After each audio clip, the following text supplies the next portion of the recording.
everyone, welcome to another episode of Book Chat.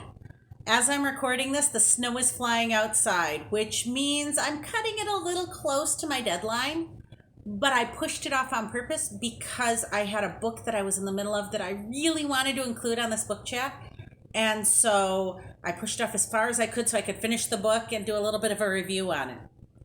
So if you remember my last Book Chat from about 2 weeks ago, I had done mysteries, and I love a good mystery, but honestly, the mystery comes right in the beginning. Something has to happen in the first few chapters in order for us to help solve it. So there's something that really happens, and then there's clues along the way, and then usually there's a climax.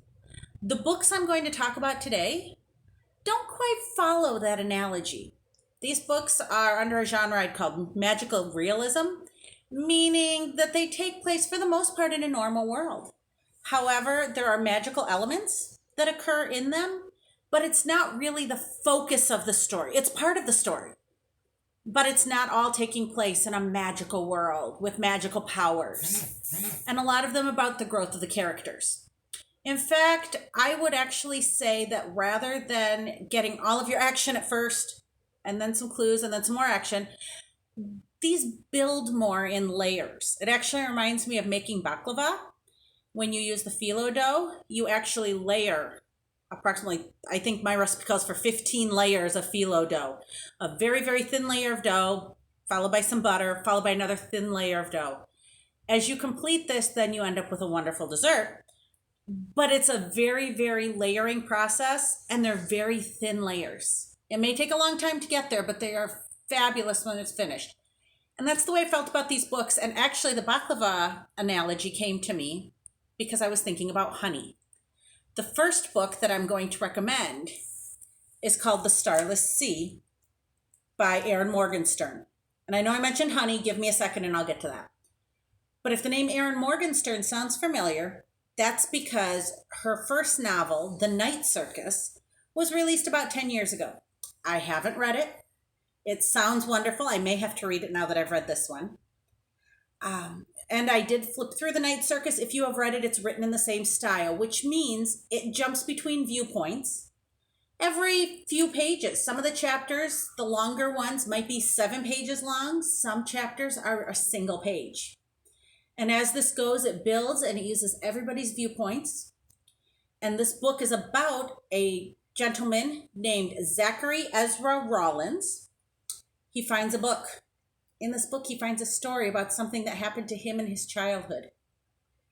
And so he goes on a quest to find where this book came from. And along the way, he meets friends like Mirabelle and Dorian. And he finds some interesting symbols, a bee, a key, and a sword. And the bee is seen everywhere in this book as symbolism. It's a fabulous book. It talks about secret libraries. It talks about magical doors. And I can't ruin the end for you, but I have to say I finished it and I've been thinking about it and I want to go back and do a little bit deeper of a dive into it. Now that I know how it ends, I want to go back and figure out all the pieces that go into it. It's a fabulous read if anyone is interested in that. The second book is actually the first book that I read out of these 3. It's called The 10,000 Doors of January by Alix Harrow. And this is her debut novel. She has won awards for short stories, but this is her first novel. And it's about a young woman named January Scholar. And she is a ward of a very wealthy gentleman after her father disappears on an adventure. He's always going off on adventures and leaving her with Mr. Locke. And she never knew her mother. However, one day she finds a book in a magical chest. And this book tells a fantastical story. And so she decides to go on an adventure to find out if this fantastical story is true. Along the way, she finds a door in a field. And she also finds herself throughout this book. It's a wonderful growing up book. It's a family book. I will spoil it and say there's a happy ending. I like happy ending books. But it is very, very much, it's probably going to be my favorite read of the year. She has help from an old nanny and a shopkeeper's son as they go on adventure after adventure. And while most of it is wrapped up in the end, there are still some loose ends. I actually hope they don't make a sequel to it. I think that where it ends with possibilities is a very good place for it to end. So again, this is the 10,000 Doors of January. And then my third book, The Invisible Life of Addie LaRue by V.E. Schwab.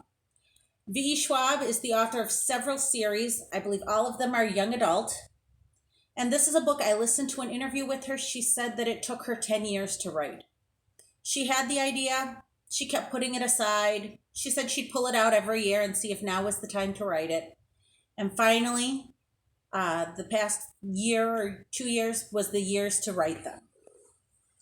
So, in this story, Addie LaRue, or Adeline LaRue as her name is, wants to be free.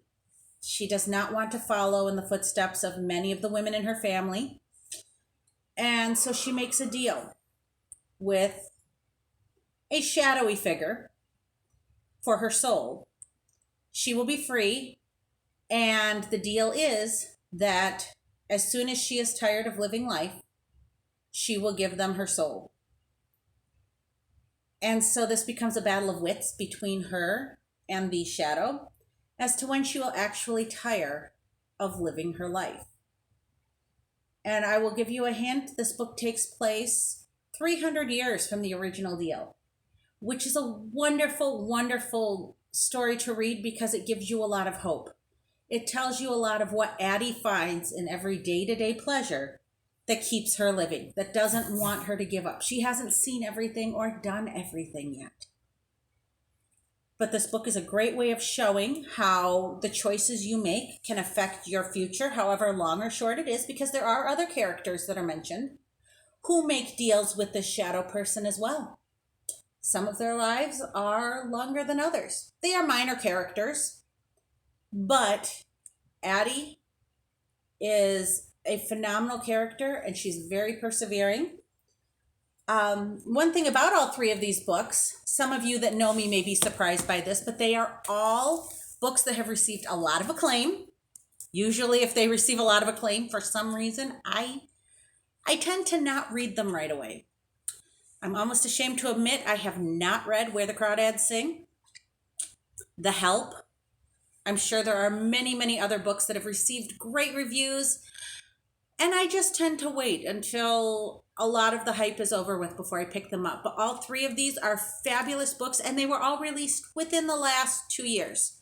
Two of them were 2019, I believe, and I believe 10,000 Doors of January and The Starless Sea are 2019, and The Invisible Life of Addie LaRue was a 2020. So again, all modern books. I thoroughly recommend all of them to you, and I would love to talk about them if you would like to. Just stop by.